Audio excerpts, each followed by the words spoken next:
kali ini kita akan membahas khususnya perlindungan hukum bagi pembeli yang beritikat baik terkait dengan tuntutan yang diajukan oleh pihak ketiga. Ya. Nah, ini adalah lanjutan dari video kami yang sebelumnya. Dan oleh karena itu kami persilahkan bagi Anda yang suka dengan materi yang disampaikan untuk like, share, comments, dan juga subscribe channel kami. Nah, persoalan yang akan kita bahas selanjutnya adalah begini.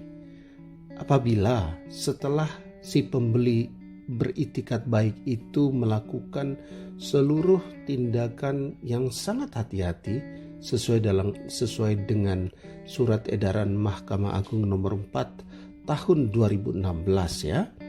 Ada ya, dalam video sebelumnya itu sudah dijelaskan ya bahwa si calon pembeli itu harus melakukan berbagai hal untuk menunjukkan kehati-hatian ya. Misalnya menyelidiki status tanah tersebut, status kepemilikan dari si penjual dan seterusnya. Nah, pertanyaannya bagaimana kalau dia sudah melakukan seluruh ketentuan yang diatur dalam surat edaran nomor 4 tahun 2016 tersebut dan dia tidak menemukan adanya cacat ya, dan berdasarkan keterangan sertifikat hak atas tanah yang diperoleh dari BPN, diperoleh informasi bahwa tanah tersebut memang dimiliki oleh penjual. Bagaimana kalau kemudian ada pihak ketiga yang mengaku sebagai pemilik, lalu pihak ketiga itu menuntut pembeli? Nah, saudara-saudara semua, pihak ketiga itu juga boleh-boleh saja, namanya orang menuntut itu boleh. Tetapi tuntutan itu harus didasarkan kepada bukti-bukti hukum yang dapat dipertanggungjawabkan kebenarannya. Nah, jadi perlu dicek terlebih dahulu apakah si penjual tanah tersebut ketika transaksi dilakukan memberikan keterangan yang benar atau ada yang disembunyikan kepada si pembeli beritikat baik tersebut. Ya, kalau si penjual itu tidak memberikan informasi yang tepat, informasi yang benar kepada si pembeli, maka si pembeli itu juga punya dasar hukum untuk melakukan pembelaan. Nah, apa sih perlindungan bagi pembeli yang beritikat baik tersebut? Nah, kita sudah belajar ya bahwa dalam putusan Mahkamah Agung nomor 251/SIP/1958 tanggal 26 Desember 1958 dijelaskan bahwa karena pembeli adalah pembeli yang beritikat baik, maka jual beli harus dinyatakan sah. Dan dengan demikian perlindungan hukum yang dapat diperoleh bagi pembeli yang beritikat baik adalah transaksi jual belinya dianggap sah. Ya, sudah ada perlindungan hukum bagi dia, yaitu transaksinya dianggap sah, dan oleh karenanya pembeli beritikat baik tetap dilindungi sebagai pemilik tanah yang telah dia beli tersebut.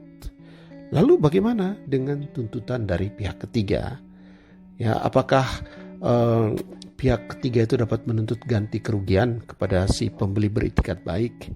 Nah, dalam surat edaran Mahkamah Agung nomor 7 tahun 2012 di butir ke-9 itu dijelaskan bahwa pemilik asal hanya dapat mengajukan tuntutan ganti kerugian kepada penjual yang tidak berhak.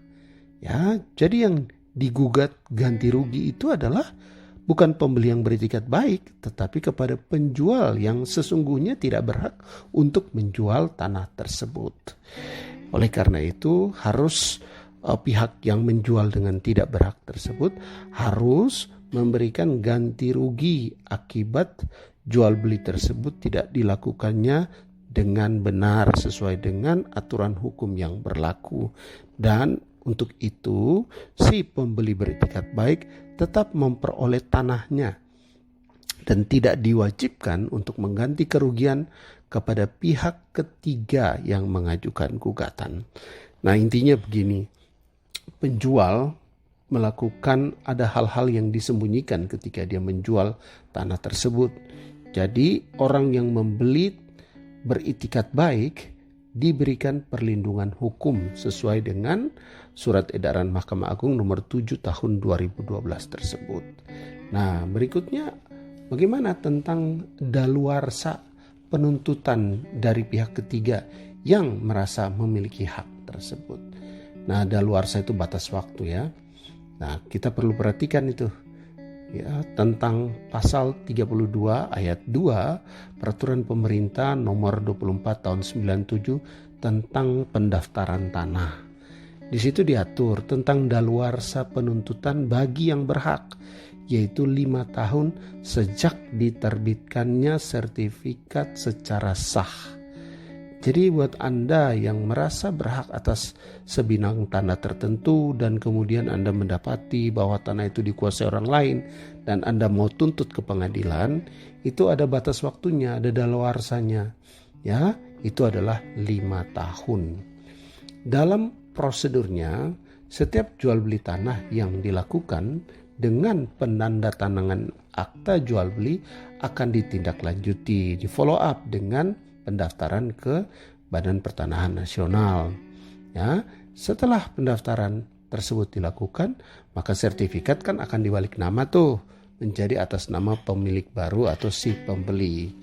Jadi, mengacu kepada pasal 32 ayat 2 PP 24 tahun 97 tersebut, jika dalam waktu 5 tahun sejak pendaftaran tanah tersebut pihak yang berhak tidak mengajukan gugatan ke pengadilan, maka pihak tersebut tidak dapat lagi menuntut untuk membatalkan pendaftaran tanah tersebut. Ya, namun demikian, walaupun pihak ketiga tersebut tidak berhak mengajukan gugatan, bukan berarti dia tidak bisa mengajukan gugatan ke pengadilan. Gugatan bisa saja diajukan ya. Ketika orang menggugat, pasti ada proses pengadilan yang berlangsung dan akan diproses. Nah, bagaimana dengan daluarsa ini?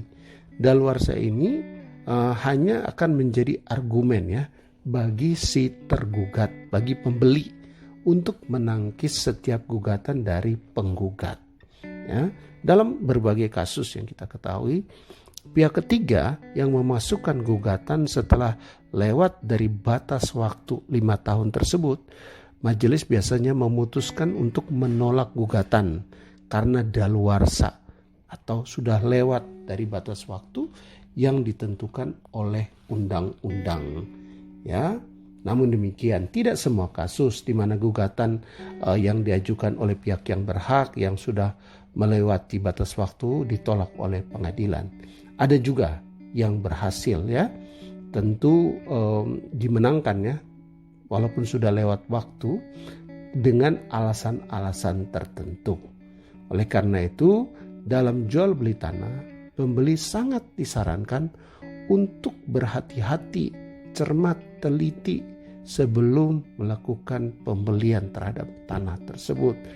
Dan kepemilikannya ini adalah dilakukan dengan itikat baik, memeriksa semua kelengkapan dokumennya, memastikan bahwa si penjual adalah orang yang berhak menjual, mengikuti prosedur jual beli sesuai dengan aturan melalui PPAT dan seterusnya, supaya kalaupun ada masalah di kemudian hari, dasar dan alasan bagi Anda untuk melakukan pembelaan lebih kuat. Demikian, semoga bermanfaat. God bless you.